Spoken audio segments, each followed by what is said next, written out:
అంతరిక్షంలోకి ప్రవేశించిన మొదటి భారతీయ మహిళగా కల్పనా చావ్లా చరిత్ర సృష్టించారు. హర్యానా రాష్ట్రం కర్నాల్లో జన్మించిన ఆమె చిన్నప్పటి నుండి విమానాలపై, అంతరిక్షంపై ఉన్న ఆసక్తితో కఠోర శ్రమను నమ్ముకొని నాసా శాస్త్రవేత్తగా ఎదిగారు. 1997లో కొలంబియా స్పేస్ షటిల్ STS-87 లో ఆమె మొదటిసారి అంతరిక్షయానం చేశారు. అత్యంత కష్టమైన పరిస్థితులను ఎదుర్కొంటూ వ్యోమగామిగా రాణించిన కల్పనా చావ్లా తమ లక్ష్యాన్ని మనస్ఫూర్తిగా ప్రేమిస్తే ఎలాంటి అడ్డంకులైనా అధిగమించవచ్చని నిరూపించారు.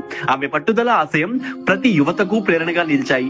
దురదృష్టవశాత్తు 2003 జనవరి 16న రెండోసారి కొలంబియా స్పేస్ షటిల్ STS-107 ద్వారా అంతరిక్షంలోకి వెళ్లిన ఆమె 16 రోజుల పరిశోధన తర్వాత భూమికి తిరిగి వస్తుండగా ఫిబ్రవరి 1, 2003న స్పేస్ షటిల్ పేలిపోవడంతో మరణించారు.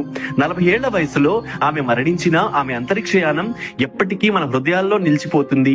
ఆమె మరణానంతరం ఆమె అంతరిక్షంలో ప్రకాశించే ధృవతారగా, దేశం గర్వించదగ్గ వ్యక్తిగా కొనియాడబడుతున్నారు.